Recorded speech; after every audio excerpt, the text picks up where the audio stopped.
ஐந்து கரத்தனை ஆணை முகத்தனை இந்து நிளம்பிரை போலும் எயிற்றனை நந்தி மகந்தனை ஞான கொழுந்தனை புந்தியில் வைத்து அடி போற்றுகின்றேனே. உலகெல்லாம் உணர்ந்து ஓதற்கு அறியவன் நிலவுலாவிய நீர்மலி வேணியன் அலகில் சோதியன் அம்பலத்து ஆடுவான் மலர் சிலம்படி வாழ்த்தி வணங்குவான். வணக்கத்திற்கும் போற்றுதலுக்கும் உரிய அருள்மிகு பாகம் பிரியால் உடனுரை சங்கர ராமேஸ்வரர் திருக்கோவிலில் இன்றைய தினம் சுந்தரமூர்த்தி சுவாமிகளினுடைய குரு பூஜையை மிகுந்த சீரோடும் சிறப்போடும் ஏற்பாடு செய்து நடத்தி கொண்டிருக்கக்கூடிய பெருமக்கள், மரியாதைக்குரிய ஐயா செல்வம்பட்டர் அவர்கள், கோவில் நிர்வாகத்தினர், அவருடைய மாணவர்கள், பெரும் திரளாக இங்கே கூடியிருக்கக்கூடிய இந்த ஊர் மக்கள் அனைவருக்கும் என்னுடைய மிக பணிவான வணக்கம். இன்றைய தினம் சுந்தரர் குரு பூஜை நாளில் அவரை பற்றி நாம் எல்லோருமாக சேர்ந்து சிந்திக்கக்கூடிய ஒரு வாய்ப்பு. சமீபத்தில் மலேசியாவில் பேரா மாநிலத்தில் இருக்கக்கூடிய திரு டத்தோ சிவனேசன் அவர்கள் ஒரு அறிவிப்பை வெளியிட்டிருக்கிறார். நான் மலேசியாவுக்கு சமீபத்தில் போயிருந்தேன், பேரா மாநிலத்துக்கு சொற்பொழிவுக்கு போயிருந்தேன். அவர் ஒரு அறிவிப்பு பண்ணியிருக்கிறார். என்ன அப்படின்னா, மலேசியாவில் எங்களுடைய பேரா மாநிலத்திற்கு இந்தியாவிலிருந்து தமிழ்நாட்டிலிருந்து எங்களுடைய இந்து மதத்தையோ வழிபாடுகளையோ கிண்டல் செய்பவர்கள் எங்கள் பேரா மாநிலத்திற்குள் நுழைய அனுமதி இல்லை அப்படின்னு அவர் அறிவிச்சிருக்கிறார். ஏற்கனவே இலங்கையில் இது உண்டு. இலங்கைக்கு நான் சொற்பொழிவுக்கு போகிற போதெல்லாம் அந்த மக்கள் சொல்வார்கள், நான் சொல்கிறேன், நன்றியோடு சொல்கிறேன், இன்றைக்கு கொஞ்சமாவது திருமுறைகள் இருக்குது, கொஞ்சமாவது முருகனுடைய அந்த திருப்புகள்லாம் நம்ம படிக்கிறோம் அப்படின்னா இலங்கை தமிழர்கள் காப்பாற்றி கொடுத்தது. சைவம் வளர்த்த மண் அந்த மண். அதை தொடர்ந்து இவர் மலேசியாவிலேயும் அறிவிச்சிருக்கிறார். ரொம்ப மகிழ்ச்சி. ஏன்னா நம்முடைய சிறப்பு நமக்கே தெரிகிறதில்ல. என்னை போன்ற ஆன்மீக பேச்சாளர்கள் தொடர்ந்து மக்கள்கிட்ட சொல்லிக்கிட்டே இருக்கிறோம், சாமி கும்பிடுங்க. சமண சமயத்துக்கும் நமக்கும் என்ன வேறுபாடு தெரியுமா? ஒரு பூசல் இருந்துக்கிட்டே இருந்ததுல சைவத்துக்கும் சமயத்துக்கும். அவங்களுக்கும் நமக்கும் என்னதாங்க பிரச்சனை அப்படின்னா, சைவம் எல்லோரையும் ஏற்றுக்கொள்ளும், எல்லோரையும் ஏற்றுக்கொள்ளும், அப்பாலும் அடி சார்ந்த அடியாருக்கும் அடியேன். சைவ சமயத்துல இருக்கிறவங்களுக்கு மட்டுமில்ல, நீ சாமியே கும்பிடாம வேற மதத்துல இருக்கிறியா, நீயும் அடியவன், உன்னையும் வணங்குகிறேன் சொன்னது நம்முடைய சைவம். சமணர்கள் தீபம் ஏத்த மாட்டாங்க. நம்முடைய வழிபாட்டுல ரொம்ப முக்கியமானது என்னன்னா தீபம் ஏற்றுதல். நீங்க புதுசா ஒரு வீட்டுக்கு குடி போறீங்கன்னா சாமி படம் இருக்கோ இல்லையோ ஒரு தீபத்தை ஏத்திடுவோம். சாமி படத்தை விட தீபம் ஏற்றுதல் நம்முடைய வழிபாட்டில் ரொம்ப முக்கியமானது. சமணர்கள் தீபம் ஏற்ற மாட்டாங்க. ரெண்டாவது, சமண சமயத்தில் பெண்களுக்கு முக்தி கிடையாது. சரி, அப்போ பெண்கள்லாம் என்னதாமா பண்ணுறது? அடுத்த பிறவியில் ஆணாக பிறந்தால் முக்தி கிடைக்கும். ஆனால் சைவம் அப்படி அல்ல. அப்பர் சுவாமிகளுக்கு தீட்சை கொடுத்தவர் திலகவதியார். குங்கிலிய கலைய நாயனார் காலத்தில் கோவிலில் ஒரு பெண் அர்ச்சகராக இருந்தார். அவர் பெயர் தாடகை. முதல் பெண் ஓதுவார் மதங்க சூளாமணியார். இப்படி நம்முடைய மதம் நமக்கு நிறைய சுதந்திரம் கொடுத்திருந்தது. சமணர்கள் கண்டு முட்டு கேட்டு முட்டுன்னு இருப்பாங்க, தெரியுமா உங்களுக்கு அதெல்லாம்? அதாவது நெத்தியில விபூதி பூசின யாரையாவது பார்த்துட்டா இவங்களுக்கு பிடிக்காது, உடனே ஓடி போய் குளிச்சுருவாங்க, தீட்டுப்பட்டுருச்சுன்னு. அதுக்கு பேர் கண்டு முட்டு. இதை யாராவது இன்னொரு சமணர்கிட்ட போய் சொன்னாங்கன்னு வச்சுக்கோங்களேன், சிவாய நமன்னு சொல்ற விபூதி பூசுற ஒருத்தனை பார்த்தேன்டானா ஐயோ அப்படின்னு இவர் போய் குளிப்பாராம் கேட்டுட்டு. அதனால இதுக்கு பேர் கேட்டு முட்டு. இப்போ ரோட்டில் ஒருத்தர் போறார், நாய் பார்த்துட்டு குறைக்கும். பக்கத்து தெருவில் இருக்கிற நாய் இந்த நாய் குறைச்சதை கேட்டுட்டு குறைக்கும். இது கண்டு முட்டு, அது கேட்டு முட்டு.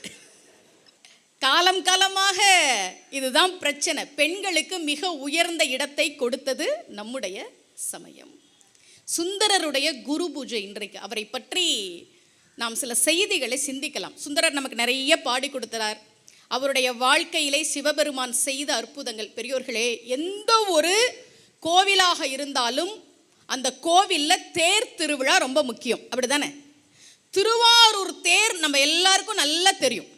திருவாரூரில் இருக்கக்கூடிய தேர் ஆழித்தேர்.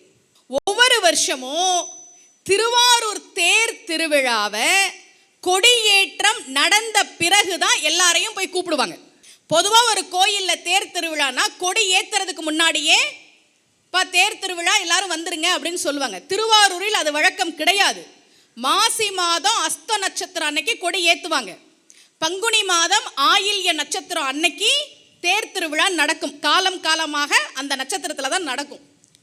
மாசி மாதம் அஸ்த நட்சத்திரத்தில் திருவாரூர் கோவிலில் கொடி ஏற்றிய பிறகு சிவபெருமானே எல்லோரையும் தேர் திருவிழாவிற்கு அழைப்பது போல கணக்காயர் திருமுகம் படிப்பார். அதுல என்ன வரும் தெரியுமா? நம்மனுக்கு வன் தொண்டராகிய சுந்தரர் தமக்கும். இந்த தேர் திருவிழா, கோவில் திருவிழா யாருக்கு? எனக்குன்னு சிவபெருமான் சொல்லல. முதல்ல யார் பேரை சொல்றார்? சுந்தரருக்கு. வன் தொண்டனாகிய ஆளாள சுந்தருக்கும் நமக்கும் அந்த வருஷத்தோட பேர் சொல்லுவாங்க. இப்போ அடுத்த வருஷம் நடக்க போறது ஸ்ரீ பராபவ நாம வஸ்திரே மாசி அஸ்த நட்சத்திரே மகா துவஜாரோகணம் தொடங்கி பங்குனி ஆயில்ய நட்சத்திரம் அடிய முடிய நெடிய திருவீதியில் திரு ஆழித்தேரில் திரு வீதி உலா அருளுகிறபடியால் ஸ்தாபனம் மகேஸ்வர பரிச்சின்னங்களை அழைத்து கொண்டு வரவும் தாங்களும் வரவும் சுபமஸ்துன்னு படிப்பாங்க. சிவபெருமானே சொல்வது போல இந்த திருமுகம் படிக்கப்பட்டு பிறகு சண்டேச நாயனாருடைய சந்நிதிக்கு கொண்டு போய் அவர் எல்லோரையும் அழைப்பது போல ஒரு திருமுகம் படிக்கப்பட்டு அப்படித்தான் திருவாரூர் தேர் திருவிழா தொடங்கும். சிவபெருமான் சொல்கிறார், நம்மனுக்கு வன் தொண்டராகிய ஆளாள சுந்தருக்கும், முதல்ல சுந்தரருக்கு, பிறகு எனக்கு என்று சிவபெருமான் சொன்ன பெருமை சுந்தரருக்கு உண்டு. சரிங்க, சம்பந்தர் வந்தார், பதிகம்லாம் பாடினார், சைவம் வளர்த்தார். அப்பர் சுவாமிகள் வந்தார், சைவம் வளர்த்தார். 2 பேரும் எல்லாத்தையும் திருப்தியா பண்ணிட்டு போயிட்டாங்களே, பிறகு ஏன் சுந்தரர் வந்தார் என்றால் நமக்கெல்லாம் திரும்ப திரும்ப யாராவது வந்து சொல்லிக்கிட்டே இருக்கணும். சொன்னா கேட்போமா? நாம ஏதாவது செய்யணும்னு நினைச்சா கூட யாராவது வந்து குழப்பி விட்டுருவாங்க. நீ எதுக்கு கோயிலுக்கு போற? நடக்கிறது நடக்கும். கோயிலுக்கு போனா கஷ்டம் தீர்மானம்லாம் பேசிட்டு இருக்கிறாங்க. கர்மாவை நாம அனுபவிச்சுத்தான் தீரணும், இதில் மாற்று கருத்தே இல்லை.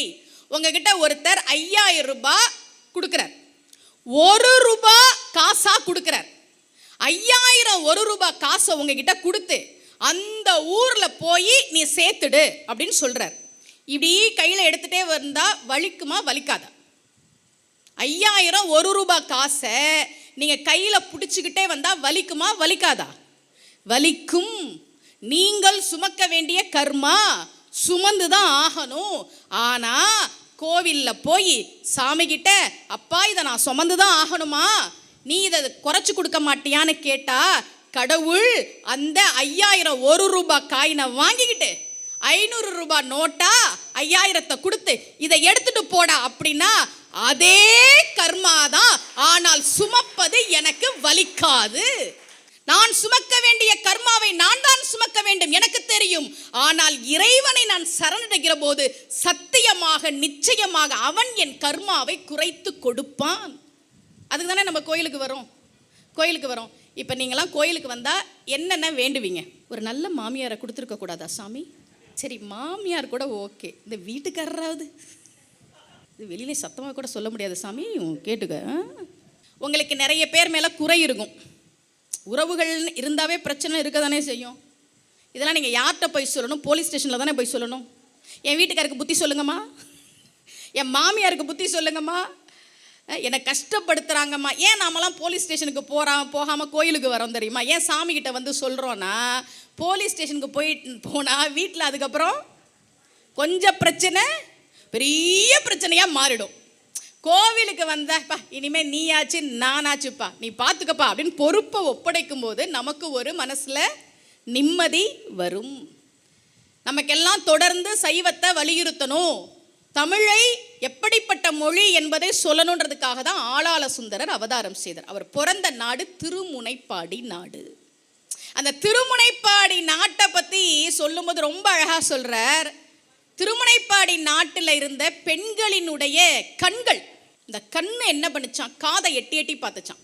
என்ன பண்ணிச்சான்? காதை எட்டி எட்டி எட்டி பார்த்துச்சான். அதுக்கு ரொம்ப அழகாக ஒரு காரணம் சொல்கிறார்.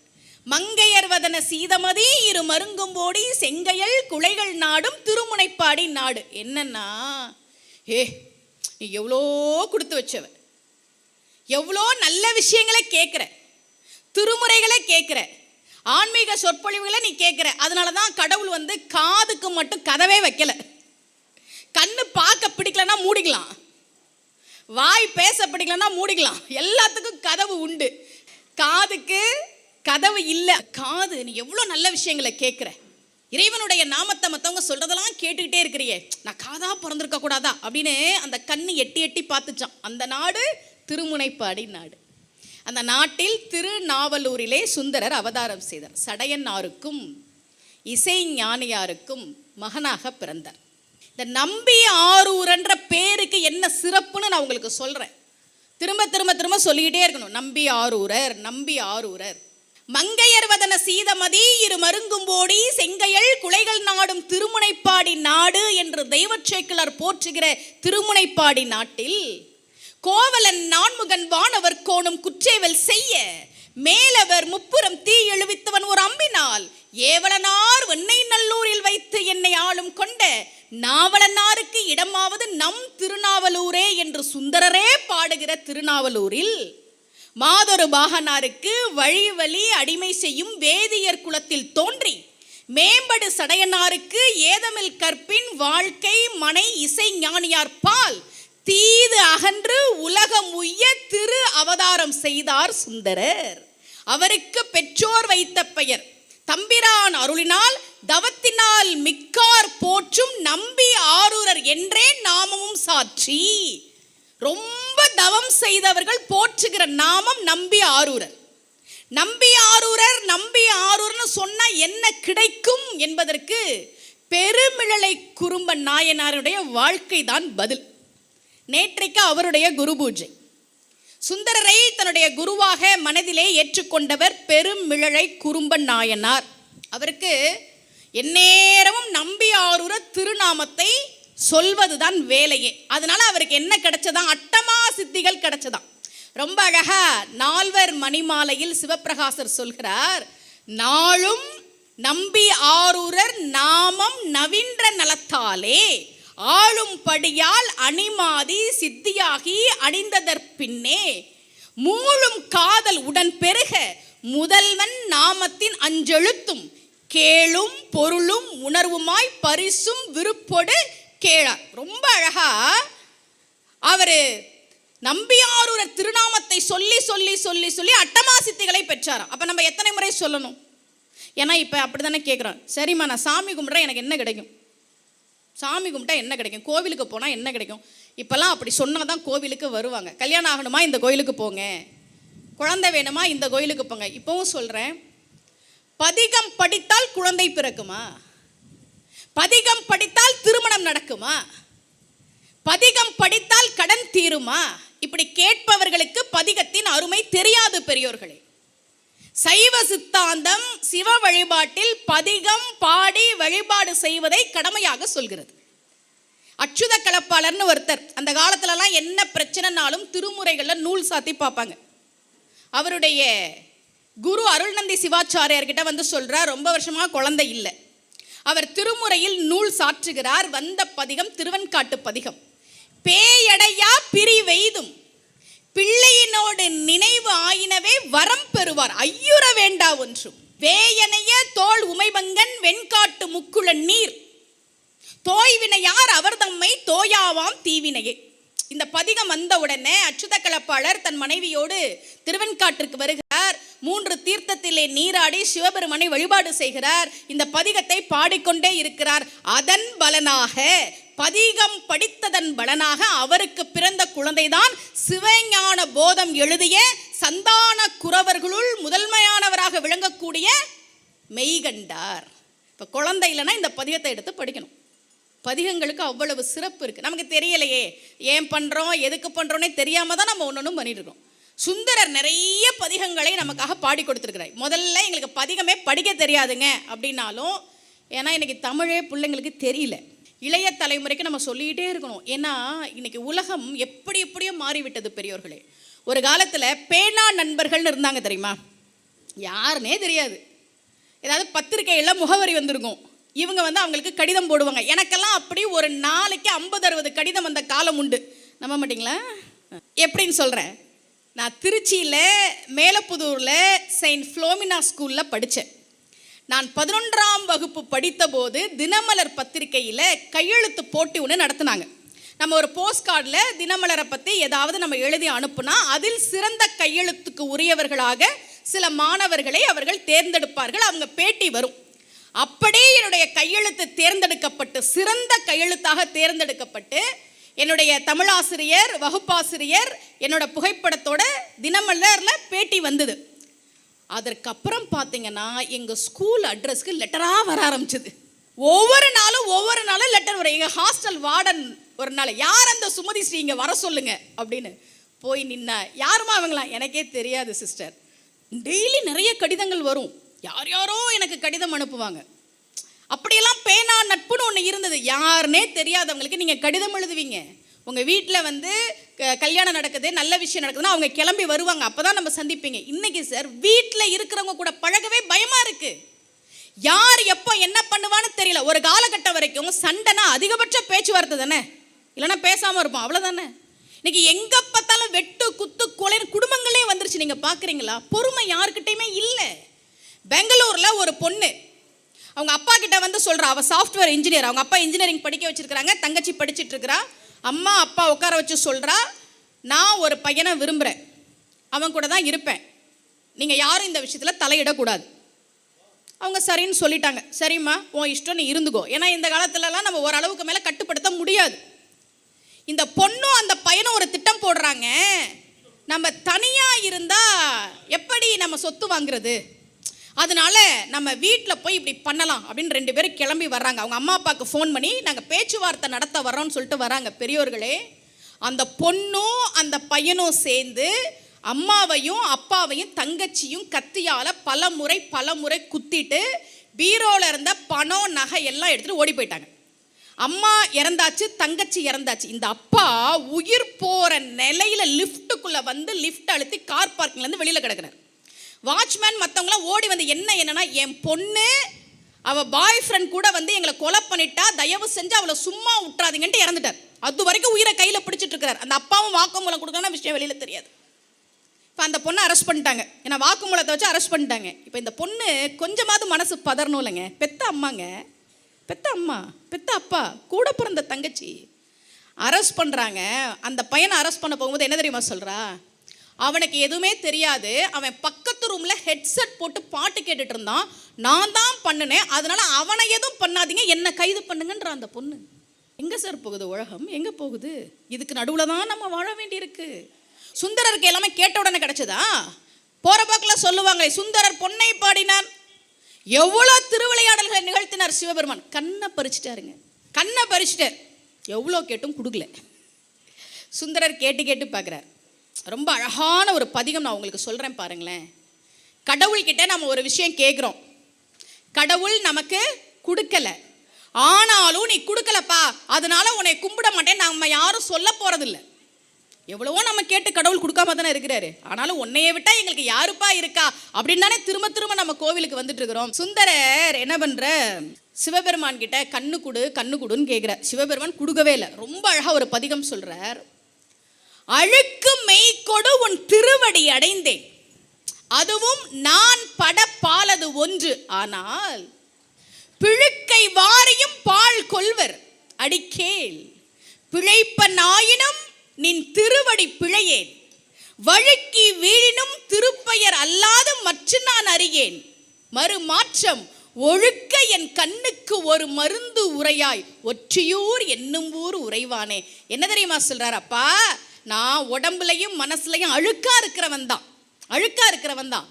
ஆடு புழுக்கைய போட்டுட்டு அந்த புழுக்கையிலே படுத்து கிடக்கும்.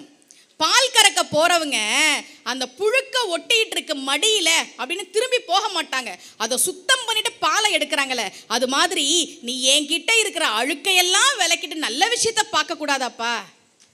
நீ பார்க்க மாட்டேங்கிறியே, பரவாயில்ல, உன்னை தெரிஞ்சுக்கோ சிவபெருமானே, நான் எதை மறந்தாலும் உன் திருவடியை மறக்கிற அந்த ஒரு தவறை நான் செய்ய மாட்டேன், பிழைப்ப நாயினும் திருவடி பிழையேன். கண்ணு தெரியலப்பா, வழியில் வலிக்கி உழுவுறேன்ப்பா, ஆனாலும் உன் பேரை தவிர நான் வேற எதப்பா சொல்லுவேன்? வழுக்கி வீழினும் திருப்பெயர் அல்லால் மற்ற நான் அறியேன். என் மேல இறக்கம் வைக்க மாட்டேங்கிறியப்பா சொல்லிட்டு சொன்னார். சரி, நீ கண்ணு தான் கொடுக்க மாட்டேங்கிற, ஒழுக்க என் கண்ணுக்கு ஒரு மருந்து உரையாய், சொட்டு மருந்து கொடு. இன்னைக்கு கண்ணில் பிரச்சனைனா சொட்டு மருந்து கொடுக்குறோம்ல. 7ஆம் நூற்றாண்டிலேயே தன்னுடைய கண் பிரச்சனைக்கு சொட்டு மருந்து கொடு என்று பாடியவர் நம்முடைய சுந்தரர். வழுக்கி வீழினும் திருப்பெயரல்லால் மற்ற நான் அறியேன். நீங்களும் சரி நானும் சரி கடவுள்கிட்ட எவ்வளவோ கேட்போம், வாழ்க்கையில கீழே கீழே விழுவோம். ஆனாலும் அவனை தவிர நமக்கு வேற போக்கிடம் இல்லைன்னு திரும்ப திரும்ப அவங்கிட்ட தானே நம்ம வந்து நிற்கிறோம். சுந்தரர் நமக்கு வாழ்ந்து காட்டினார். பக்தியில வைராக்கியம் ரொம்ப அவசியம், பக்தியில பொறுமை ரொம்ப அவசியம். இன்னைக்கு பொறுமையெல்லாம் இருக்கிறதே இல்லை. வாழ்க்கையில நம்முடைய அருளாளர்கள் எத்தனையோ அற்புதங்களை நமக்கு சொல்லிவிட்டு சென்றிருக்கிறார்கள். வாழ்க்கையில் பிரச்சனை வந்துச்சுன்னா நமக்கெல்லாம் ஒரே கதி என்னென்னா, சிவபெருமானை கும்பிடுறதும் பதிகம் படிப்பதும் மட்டும்தான். இன்னொன்று, நல்லவங்களாக இருந்து கேட்டால் தான் கிடைக்கும். நாம் நல்லவங்களாக இருந்து சாமி இதை கொடுப்பா அப்படின்னு கேட்டால் கொடுப்பார். சுந்தரரையே சோதித்தவர் சிவபெருமான். வெள்ளை யானையில் போன நாள் இன்னைக்கு அப்படி தானே. இன்றைக்கு திருவஞ்சை களத்திலிருந்து சிவபெருமான் அனுப்பிய வெள்ளை யானையில் நம்முடைய ஆளாள சுந்தரர், நம்பி ஆரூரர், வன்தொண்டர் கைலாயம் சென்ற நாள் இன்று. கைலாயத்துக்கு போயிட்டு பதிகம் பாடுறார். இந்திரன் மால் பிரம்மன் எழிலார் மிகு தேவரெல்லாம் வந்து எதிர்கொள்ள எனக்கு மத்த யானை தந்து அருளி மந்திர மாமுனிவர் இவர் யார் என எம்பெருமான் நம் தமர் ஊரன் என்றான் நொடித்தான் மலை உத்தமனே. இந்திரனும் திருமாலும் பிரம்மனும் தேவர்களும் வந்து நிற்க முனிவர்களெல்லாம் கேட்டார்களாம் சிவபெருமான் கிட்ட, யாருப்பா இவர்?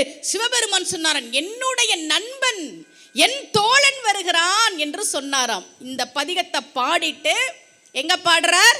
நொடித்தான் மலை உத்தமனேன்னு கைலாயத்தில் பாடுறார். பாடிட்டு வருணன் கிட்ட அந்த பதிகத்தை திருவஞ்சை களத்தில் கொண்டு போய் சேர்த்துரு அப்படின்னு கொடுத்து அனுப்புறார்.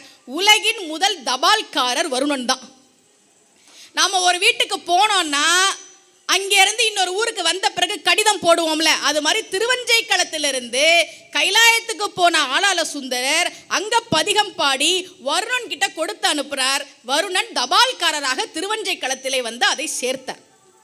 இன்னைக்கு அந்த நாள் சேரமான் பெருமாள் நாயனார் களரிச்சறிவார்னு பேர் அவருக்கு. நம்முடைய நாயன்மார்களுடைய வரலாறுகளை பார்க்கிற போது அந்த மாதிரி சோதனைலாம் நமக்கு வந்துச்சுன்னு வைங்களேன்.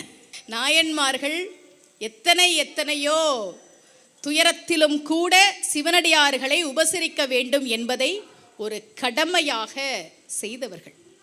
நான் ஏற்கனவே சொன்னேன், நம்ம சமயம் பெண்களுக்கு நிறைய முன்னுரிமை கொடுத்திருக்கிறது. பெண்கள் நல்லா கேட்டுக்கங்க, நம்ம சமயம் கொடுத்த உரிமை மாதிரி யாருமே கொடுக்கல. உங்ககிட்ட வந்து பெண்ணே நீ அடிமையாக இருக்காதே, வீட்டை விட்டு வெளியே வா. இப்போ நிறைய இடத்துல சமையல் அறை உடைப்பு போராட்டம்லாம் வேற நடத்துகிறாங்க. உடைச்சிட்டு அப்புறம் என்ன பண்ணுங்க, வேற இடத்துல சமையல் அறை கட்டி அங்கே சாப்பிட்டுக்கோ அப்படின்னு. அப்படியெல்லாம் கிடையவே கிடையாது. நமக்கு குடும்ப அமைப்பு ரொம்ப முக்கியம். சின்ன சின்ன குறைகள் இருக்கலாம், வீட்டில் ஒருத்தருக்கு ஒருத்தர் ஆறுதலாக பேசுங்க. அதான் ரொம்ப கஷ்டம் இல்லை. திருமூலர் சொன்னார், யாவருக்குமா பிறருக்கு இன்னுரை தானே. ஆனால் அதெல்லாம் நம்ம கடைபிடிக்கிறது ரொம்ப ரொம்ப கஷ்டமாயிடுச்சு வாழ்க்கையில். இப்போ பாருங்க, சுந்தரர் பேசுகிற விதத்தில் பேசுனா காரியத்தை சாதிக்கலாம் அப்படின்றதுக்கு உதாரணம். இப்போ சங்கிலி நாச்சியார்கிட்ட சிவபெருமான தூது அனுப்பணும். இவர் வந்து எனக்கு சங்கிலியை பிடிச்சிருக்கு, நீ தூது போ அப்படின்னு சொன்னால் உடனே சிவபெருமான் கேட்பார். இப்போ பறவை நாச்சியாருக்கு யார் பதில் சொல்கிறது? கேட்பார் இல்லை. அதனால எப்படி ஆரம்பிக்கிறார் பாருங்க. ஒரு பால் மங்கையை வைத்து மகிழ்ந்திருந்தாலும், ஒரு பாகத்தில் பார்வதி தேவியை வைத்து மகிழ்ச்சியாக இருந்தாலும், தலையில் கங்கையையும் சூடியிருக்கக்கூடிய என் பெருமானே. கேப்ப நீ சங்கிலி நாச்சியார தூது போ சொல்ற, பறவை நாச்சியாருக்கு என்ன பதில் நீ கேட்கக்கூடாது. அதுக்கு தான் ஒரு பாகத்தில் பார்வதி தேவியை வைத்திருந்தாலும் தலையில் கங்கையையும் வைத்திருக்கக்கூடிய என் பெருமானே சொல்லுப்பா, சங்கிலிகிட்ட நீ தூது போ. இவர் தூது போனாராம். நம்முடைய தெய்வம் சிவபரம்பொருள் சங்கிலி நாச்சியார்கிட்ட தூது போய் சொன்னார். சாரும் தவத்து சங்கிலிக்கே சாலை என்பால் அன்புடையான், மேருமலையின் மேம்பட்ட தவத்தான், வெண்ணெய் நல்லூரில் யாரும் அறிய யான் ஆழ ஊரு உன்னை இறந்தான். ரொம்ப நல்ல பையன் சங்கிலி, நீ கல்யாணம் பண்ணிக்கோ. இப்படி சொல்லணும். நீங்கள் யாராவது உங்கள் வீட்டில் இருக்கக்கூடிய பையனுக்கோ பொண்ணுக்கோ வரன் பார்க்குறீங்கன்னா உங்கள் பிள்ளைங்களை பற்றி நல்ல விதமாக சொல்கிறவங்கள அந்த வீட்டுக்கு அனுப்பி வைக்கணும். நான் தாங்க தூக்கி வளர்த்தேன், சரியான அருந்த வாழ அப்போவே, இப்படி சொல்கிறவங்களெல்லாம் அனுப்பி வைக்கக்கூடாது. என்ன, ஒரு பாட்டி ஒரு கல்யாணத்தை நிறுத்திருச்சு தெரியுமா? நான் போன முறை இங்கே சொன்னேன்னு ஞாபகம் இல்லை. உண்மையாகவே எனக்கு தெரிஞ்ச ஒரு பையன், அக்கா இந்த பொண்ணை தாங்க்கா நாங்கள் பார்க்க போகிறோன்னு ஃபோட்டோ காட்டினோம். ஃபேஸ்புக் இன்ஸ்டா ஐடிலாம் கொடுத்தா. நல்ல பொண்ணாக இருக்காடனா, நல்லா படிச்சிருக்கு அந்த பொண்ணு, பிஇ எம்பிஏ, நல்லா சம்பாதிக்குது. ஒரே பொண்ணு, நல்ல சொத்து இருக்குது, பார்க்க நல்லா இருக்குது, நல்ல பொண்ணு, நல்ல குடும்பம். பொண்ணு பார்த்துட்டு வந்து பாட்டி வேணான்ருச்சு. நான் கேட்டேன், ஏன்டா உனக்கு இதை விட நல்ல பொண்ணு எப்படிடா கிடைக்கும்? நல்லா படிச்சிருக்கா, நல்ல சொத்து வச்சிருக்கா, நல்ல பொண்ணு, நல்ல குடும்பம், கை நிறைய சம்பாதிக்கிறா, ஏன்டா உங்கள் பாட்டிக்கு என்னடா வந்துச்சுன்னா, பொண்ணு பார்க்க போன வீட்டில் முறுக்கு கொடுத்துருக்குறாங்க. இந்த பாட்டி எடுத்துட்டு, உனக்கு பல்லே இல்லை, உனக்கு முறுக்கு கொடுத்தது தப்பு, சரியா, எடுத்துட்டு இது நீங்களே செஞ்சதா அப்படின்னு கேட்டுச்சான். ஆமாங்க நாங்களே செஞ்சதுன்னு சொல்லியிருக்கிறாங்க. வீட்டுக்கு வந்து இந்த பாட்டி, நாமெல்லாம் முறுக்குன்னா 5 சுத்து சுற்றுவோம், இவங்க 3 சுத்து தான் சுற்றி இருக்கிறாங்க, அதனால இந்த குடும்பத்துக்கு நம்ம குடும்பத்துக்கு ஒத்து வராதுன்னு கல்யாணத்தையே நிறுத்திடுச்சு ஒரு பாட்டி. நான் இப்படிப்பட்ட ஆளுங்களெல்லாம் வரன் பார்க்குற இடத்துல அனுப்பிவிட்டா என்ன ஆகுறது? நல்ல பையன்னர் சங்கிலி, அவன் நல்ல பையன், மேருமலையின் மேம்பட்ட தவத்தான். அவனுடைய தவம் இருக்கே மேருமலையை விட உயர்ந்தது அந்த தவத்தின் அளவு. இப்படி சொல்லணும். சங்கிலி சொன்னாங்க, எல்லாம் சரி, ஒரே ஒரு சத்தியம் பண்ணி கொடுக்கணும். திருவொற்றியூர் எல்லையை அவர் தாண்டக்கூடாது. திருவொற்றியூர் எல்லையை அவர் தாண்டக்கூடாது. சரி, இவர் வந்து சொன்னார் சிவபெருமான், சுந்தரா சங்கிலி சம்மதம் சொல்லிருச்சுப்பா, ஆனால் ஒன்னே, நீ திருவொற்றியூர் எல்லையை தாண்டக்கூடாதான். இவரை பார்த்துரு, அது எப்படி? அவருக்கு திருவாரூர் தியாகராஜர் தான் எல்லாமே. திருவாரூர் தியாகராஜருக்கு ஒரு அழகான திருநாமம் உண்டு. திருவாரூரில் இருக்கிறாரே தியாகராஜ பெருமான், ஏன் அவருக்கு தியாகராஜர்னு பேர் தெரியுமா? அவர் கைலாயத்திலேயே இருந்திருந்தால் எந்நேரமும் தேவர்கள் வந்து அவரை துதித்து கொண்டே இருப்பார்கள், புகழ்ந்து கொண்டே இருப்பார்கள். அங்க அவருக்கு ஒரு குறையும் கிடையாது. அவர் இங்க வந்து உட்காரும் போது ஒவ்வொருத்தனும் வந்து வேலை கொடு, கல்யாணம் பண்ணி வை, பிள்ளைய கொடு, அதை பண்ண மாட்டியா, இதை பண்ண மாட்டியா அப்படின்னு இருக்கிற குறையெல்லாம் போய் சொல்லிட்டு இருக்கிற சொகுசா இருக்கிற அந்த வாழ்க்கையை தியாகம் பண்ணிவிட்டு வந்த ராஜாவுக்கு ராஜா நம்ம தியாகராஜா. ரொம்ப அழகான இன்னொரு திருநாமம் உண்டு, தக்கார்க்கு தக்கான். என் திறமைக்கான அங்கீகாரம் இல்லையே, என் திறமைக்கான புகழ் கிடைக்கலையே, எனக்கு எப்ப புகழ் கிடைக்கும், எனக்கு எப்ப அங்கீகாரம் கிடைக்கும் என்று நாம் ஏங்குகிற போது திருவாரூர் தியாகராஜரை வணங்கினால் அவன் தக்கார்க்கு தக்கானாக இருந்து தகுதிக்கு ஏற்ப புகழை நிச்சயமாக கொடுப்பான். தக்கார்க்கு தக்கான். அங்கீகாரம்லாம் வாழ்க்கையில் ரொம்ப முக்கியங்க. சேலம் ருக்மணி அம்மா இருந்தாங்க, உங்களுக்கு தெரிஞ்சிருக்கும், எங்களுக்கெல்லாம் முன்னோடி அவங்க. தமிழ்நாட்டில் சேலம் ருக்மணி அம்மா மகாபாரதம் சொற்பொழிவு பண்ணாத திரௌபதி அம்மன் கோவிலே கிடையாது. 2 வருஷம் 3 வருஷத்துக்கு முன்னாடியே தேதி வாங்கிடுவாங்க. அம்மா இந்த வருஷம் இந்த கோயிலுக்கு போறீங்களா, அடுத்த வருஷம் எங்க ஊருக்கு வாங்க, அதுக்கு அடுத்த வருஷம் எங்க ஊருக்கு வாங்க. சேலம் ருக்மணி அம்மா கிட்ட காத்திருந்து காத்திருந்து காத்திருந்து ஒவ்வொரு ஊருக்கும் தேதி வாங்குவாங்க. 3 வருஷம் கழிச்சு 4 வருஷம் கழிச்செல்லாம் நான் அந்த ஊருக்கு தேதி கொடுத்துருக்கேன்னு சொல்லுவாங்க. அவர்கள் தலைமையில் சில மேடைகள் எனக்கு பேச கிடைத்தது என்னுடைய பாக்கியம். கையில் பேப்பரே வச்சிருக்க மாட்டாங்க. கந்த புராணம், கம்பராமாயணம், மகாபாரதம், திருமுறைகள் பேப்பரே இல்லாமல் பேசுவாங்க. எனக்கு என்ன ஆச்சரியனா பெரியோர்களே, அவர்களுடைய ஞானம் இருக்குல்ல, ஆன்மீக ஞானம் எவ்வளவு பெருசு அவங்களுக்கு மெகா டிவியில் ஒரு விருது கொடுக்குறாங்க, சாதனை பெண்மணின்னு விருது கொடுக்குறாங்க. ஜெயந்தி தங்கபாலு அவர்கள் அந்த நிகழ்ச்சியை ஒருங்கிணைத்து சேலம் ருக்மணி அம்மாவுக்கு விருது கொடுக்குறாங்க. அதை நான் தொலைக்காட்சியில் பார்த்தேன். சேலம் ருக்மணி அம்மா சொல்கிறாங்க, எனக்கு யாரும் இப்படியெல்லாம் விருது கொடுத்ததில்லை, தமிழ்நாடு முழுக்க ஒரு கிராமம் விடாமல் போய் ஆன்மீகத்தையும் தமிழையும் வளர்த்த சேலம் ருக்மணி அம்மா சொல்கிறாங்க, எனக்கு இப்படியெல்லாம் யாரும் விருது கொடுத்ததில்லை ஜெயந்தி, நீ கொடுத்திருக்கிற இதற்கு நன்றி கடனாக அடுத்த பிறவியில் உன் வயிற்றில் நான் மகளாக பிறந்து இந்த நன்றி கடனை தீர்ப்பேங்கிறாங்க. எவ்வளோ பெரிய வார்த்தைங்க, எவ்வளோ பெரிய வார்த்தை. அப்போ எவ்வளோ ஒரு ஏக்கம் இருந்திருக்கும் இல்லை, எவ்வளோ ஒரு ஏக்கம் இருந்திருக்கும். சில வார்த்தைகள் நம்மளை கொத்திக்கிட்டே இருக்கும், நம்மளை இப்படி சொல்லிட்டாங்களே இப்படி சொல்லிட்டாங்களே இப்படி சொல்லிட்டாங்களேன்னு. சுந்தரருக்கு ஒரு இடத்துல அப்படி சிவபெருமான் சொன்ன ஒரு வார்த்தை குத்துச்சு. சங்கிலி கதைக்கு வரேன், ஞாபகம் இருக்கு, மறந்துடாதீங்க. திருவெண்பாக்கம் கோயிலுக்கு வரார். கண் பார்வை போயிடுச்சா? திருவெண்பாக்கம் கோயிலுக்கு வரார். உள்ள இருக்கியா? நான் இவ்வளவு கஷ்டப்படுறேன், இருக்கியா? அவரு சொன்னார், இருக்கேன் நீ போ. இவருக்கு எப்படி இருக்கும்? அவர் ஒரு பதிகம் பண்ணார். உலோம் போகிம் என்றானே, உலோம் போகிம் என்றானே, இருக்கேன் போன்னு சொல்லிட்டானே, இருக்கேன் வான்ல சொல்லியிருக்கணும். உள்ளதாண்டா இருக்கேன் வா அப்படின்லாம் சொல்லியிருக்கணும். இருக்கேன் நீ போன்னு சொல்லிட்டாரு. இடை அறியேன் தலை அறியேன், எம் பெருமான் சரணம் பணிவேன். என் பெருமான் தான் எனக்கு எல்லாம் அப்படின்னு அவன் தான் நான் பணிஞ்சிட்டேன். இடையறியேன் தலையறியேன், என் பெருமான் சரணம் புகுவேன். ஆனா அவன் என்ன பண்ணான்? நடை உடையன் நம் அடியன் என்று அவற்றை பாராதே, விடை உடையான் விடை நாகன் வெண்ணிற்றான் புலி தோல் உடை உடையான் என்ன உடையான் உலோம் போகிம் என்றானே.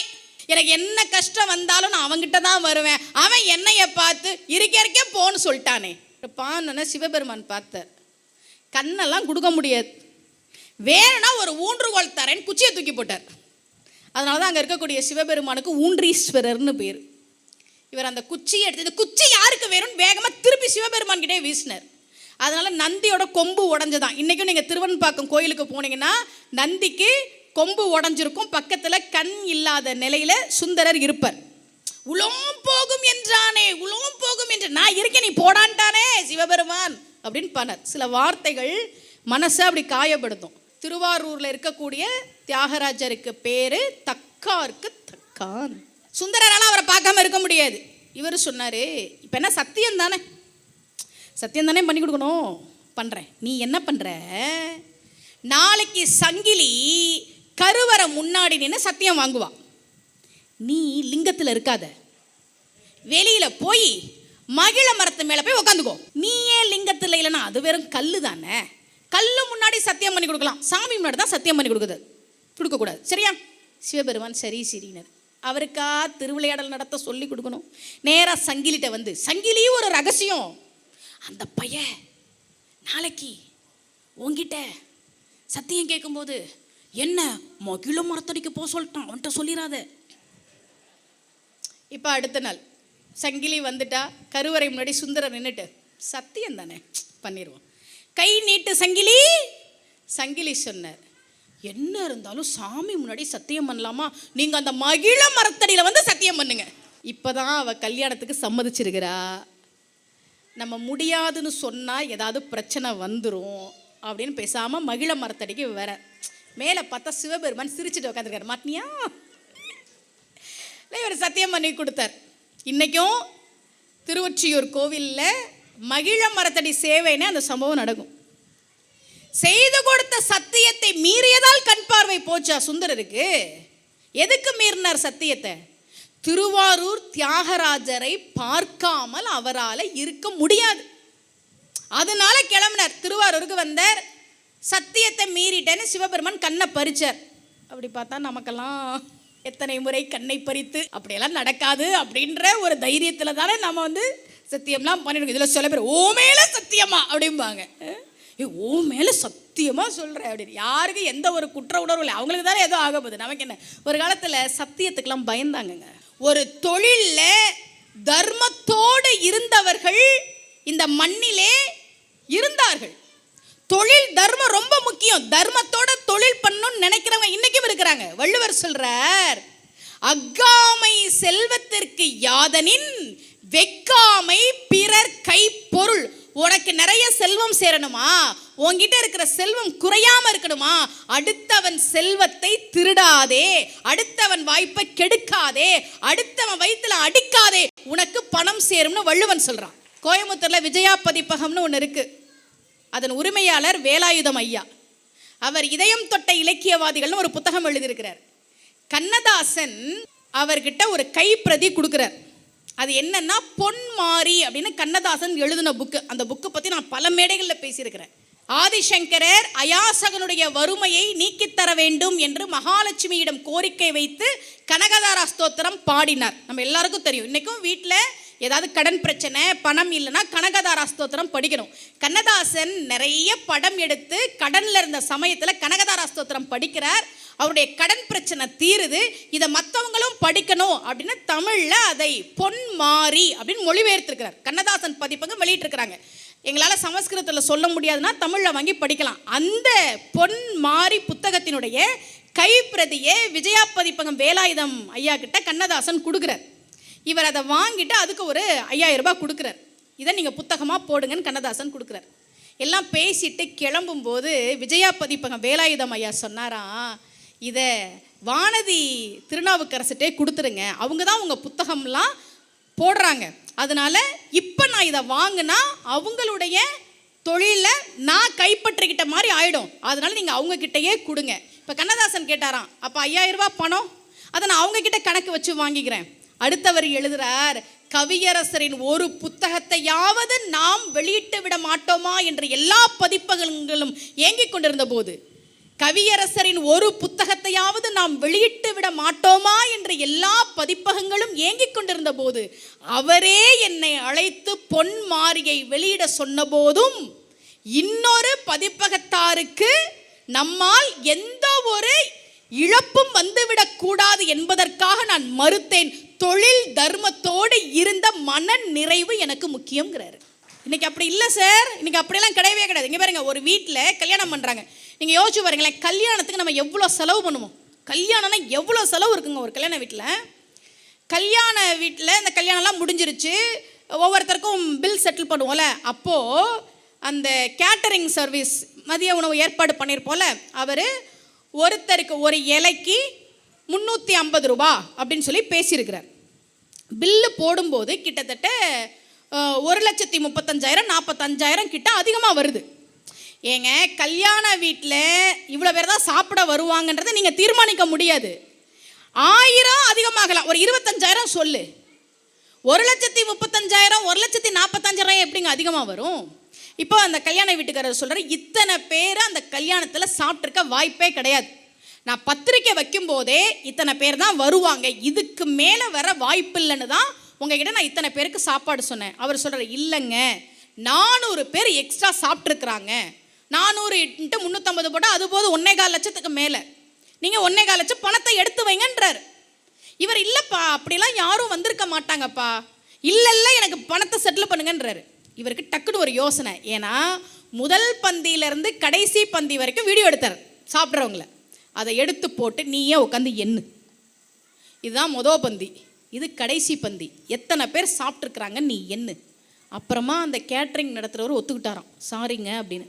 ஒருவேளை அந்த வீடியோ இல்லைன்னு வைங்க, கல்யாணம் நடத்துகிறதே கடனை வாங்கி, வட்டிக்கு கடன் வாங்கி பிள்ளைங்களுக்கு ஒரு கல்யாணத்தை பண்ணிட மாட்டோமா, அப்படிதான் எல்லாரும் கல்யாணம் பண்ணுறாங்க. அந்த வீட்டில் 1000 2000 இல்லை, 1,30,000 வரைக்கும் ஒருத்தர் ரொம்ப எளிதாக திருடிட்டு போகிறானா. எங்கெங்க இருக்குது தொழில் தர்மம்? இல்லையே, தொழில் தர்மம் இல்லவே இல்லை. இப்போ திருவாரூர் பெருமானை பார்க்க வேண்டும் என்று சுந்தரர் கிளம்பி வரார், திருவொற்றியூர் எல்லையை தாண்டார். அப்போ தான் கண் பார்வை பறி போகுது. சிவபெருமான் கிட்ட என்னென்னவோ கேட்டு பார்க்குறாரு. ஒரு கட்டத்தில் கேட்ட, இங்கே பேர் நீ ஒன்றும் கண்ணை தர வேணாம் வச்சுக்கோ, ஆனால் இடது கண்ணு எங்கள் அம்மாவுக்கு உரியது, வலது கண்ணு தான் உனக்கு, உன் கண்ணெலாம் எனக்கு வேணாம், எங்கள் அம்மா கண்ணை கொடு. அம்மா உடனே ரெக்கமெண்டேஷன் எப்போவுமே நம்ம வீட்டில் நடக்கும்ல, பிள்ளைங்க ஏதாவது அப்பாட்ட போய், எப்போவுமே பிள்ளைங்க அப்பா கிட்ட போய் நேரடியாக கேட்காதுங்க, ஏன்னா கேட்டால் அப்பா கொடுக்க மாட்டாருன்னு தெரியும். அம்மா கிட்ட அம்மா நீ போய் சொல்லுமா, நீ போய் சொல்லுமா, டேய் நீ கேளுடா கொடுப்பாரு, தரமாட்டாருமா. பிள்ளைங்க அம்மா மூலமாக தான் வருவாங்க. அப்படி சுந்தரர் அம்பாள் கிட்ட கேட்க, சிவபெருமான் சொல்கிறார், இதில் நீ எல்லாம் தலையிடாத, அவன் இன்னும் கொஞ்ச நாள் அலையட்டும் அப்படின்னு. பிறகுதான் பதிகம் பாடி, ஆழம்தான் உகந்த அமுது செய்தானே பதிகம் பாடி, பிறகு காஞ்சிபுரத்திலே பாடி, பிறகு திருவாரூரிலே பாடி கண் பார்வையை பெற்றார் நம்முடைய சுந்தரர். நிறைய பதிகங்களை சுந்தரர் நமக்காக பாடி கொடுத்துருக்கார். நிறைய பேர் சொல்லுவாங்க, வேலை போயிருச்சுமா திடீர்னு, என்ன பண்ணுறதுன்னு தெரியல. நல்லா தெரிஞ்சுக்கங்க, யாருக்காவது திடீர்னு வேலை போயிடுச்சுன்னா நம்ம அடுத்த வேலை தேடுறதுக்குள்ளே திணறி போயிடுவோம். வாடகை கொடுத்தாகணும், இஎம்ஐ கட்டியாகணும், பிள்ளைங்களுக்கு ஸ்கூல் ஃபீஸ் கட்டியாகணும். வேலை போயிடுச்சுன்னா என்ன பண்ணுறதுனே தெரியாமல் நம்ம திணறி போயிடுவோம். யாருக்காவது அப்படி வேலை சார்ந்த பிரச்சனைகள் இருந்ததுன்னா சுந்தரர் பாடின இந்த பதிகத்தை பாராயணம் பண்ணுங்கள். கண்டிப்பாக நம்பிக்கையோடு நீங்கள் பாராயணம் செய்கிற போது ஏதோ ஒரு விதத்தில் வேலை சார்ந்த பிரச்சனைகளுக்கு தீர்வு கிடைக்கும். அவர் சொல்கிறார், உனக்கு ஏதாவது வேணும்னா சிவபெருமான் கிட்ட கேளு, அவன் தான் இல்லைன்னு சொல்லாமல் கொடுப்பான். சில பேர் நேற்று வந்திருந்தா கொடுத்துருப்பேனே, ஐயோ ஒரு வாரத்துக்கு முன்னாடி கேட்டிருக்க கூடாதா அப்படின்னு சொல்லுவான். அவன் பொய்யன், அவன் உனக்கு எந்த காலத்துலையும் கொடுக்க மாட்டான். அவன் நீ அவனை புகழ்ந்து பேசணுன்னு தான் எதிர்பார்க்குறான். சாமி உங்களை மாதிரி உண்டா, சரி சரி நாளைக்கு வா. சாமி உங்களை மாதிரி உண்டா, சரி 2 நாள் கழிச்சு வா.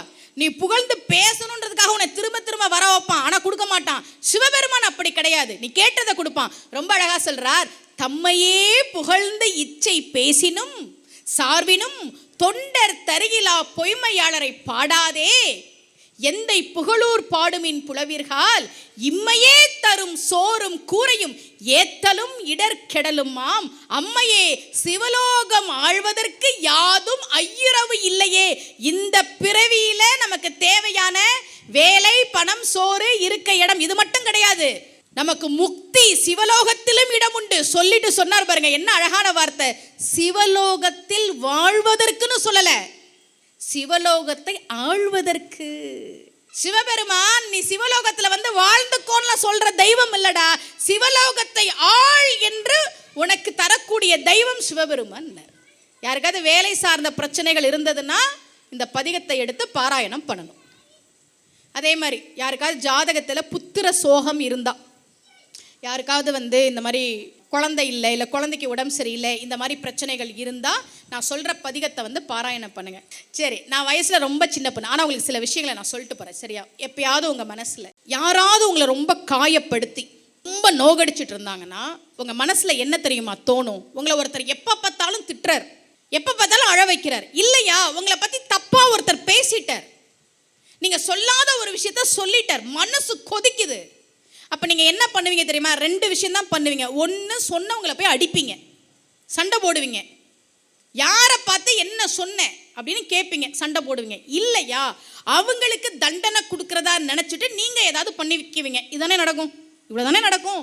யாராவது உங்களை மனசு நொந்து ரொம்ப அழ வச்சா நாம் செய்யக்கூடிய விஷயம் என்ன? நீங்கள் செய்யக்கூடிய விஷயம் என்ன? ஒன்றா அவங்கள போய் அடிப்பீங்க, இல்லை நீங்கள் ஏதாவது பண்ணிக்கிங்க, அவ்வளோதானே. உங்களுக்கு நான் இன்றைக்கி சொல்லிட்டு போகிறேன், நான் இன்னைக்கு சொற்பொழிவில் நான் சொல்கிற எந்த விஷயத்தை நீங்கள் எடுத்துக்கிட்டீங்களோ இல்லையோ, இப்போ நான் சொல்கிறத நல்லா கேளுங்க, வாழ்க்கை சத்தியமாக நிச்சயமாக உங்களுக்கு புரியும்.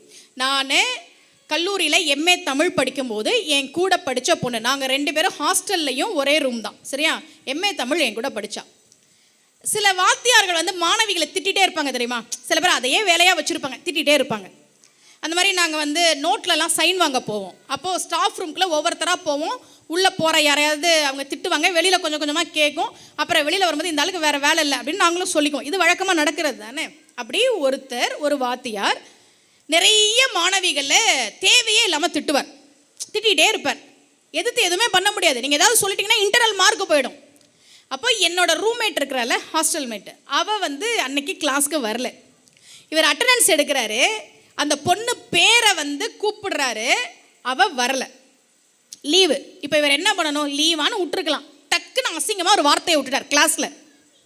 இதெல்லாம் படித்து முடித்து வேலைக்கா போக போது சொல்லிவிட்டு அடுத்த ஒரு அசிங்கமான ஒரு வார்த்தையை சொல்லிட்டார். வாத்தியார் யாரும் எதுவும் பண்ண முடியாது, எல்லாம் பேசாமல் அமைதியாயிட்டோம். ஆனால் அவகிட்ட நான் ஹாஸ்டல் ரூமுக்கு போகிறதுக்கு முன்னாடி மற்ற பசங்க ஃபோன் பண்ணி சொல்லிட்டாங்க. இப்போ நான் போகிறேன், அப்படியே அழுது முகமெல்லாம் வீங்க, அந்த ஆள் எப்படி என்னை பார்த்து அப்படி சொல்லலாம், எப்படி அந்த ஆள் என்னை பார்த்து அப்படி சொல்லலாம் கதறான். நான் சமாதானம் பண்ணுறேன், சாப்பிட மாட்டேங்கிறா, தூங்க மாட்டேங்கிறா. நாளைக்கு காலையில் 8 மணிக்கு நான் ஸ்டாஃப் ரூம்குள்ளே போய் அந்த ஆளை அடிப்பேன், அந்த ஆள் முகத்தில் நான் காரி துப்பு வேண்டாம். நான் சொல்கிறேன், டிசி கொடுத்துருவாங்க, கொடுக்கட்டும். என்னைய பற்றி எப்படி அவன் அசிங்கமாக சொல்லலாம்? இந்த காலேஜில் இந்த சார் என்னை பற்றி இப்படி சொன்னார்னா எனக்கு தான் புத்தி சொல்லுவானுங்க, ஏன்பா ஸ்டூடெண்ட்ஸை பற்றி இப்படி பேசுகிற அப்படின்னு யாரும் சொல்ல மாட்டாங்க. அதனால நாளைக்கு காலையில் நான் போய் அவனை அடிப்பேன், அவன் முகத்தில் காரி துப்புவேங்கிறா. தூங்க மாட்டேங்கிறான்.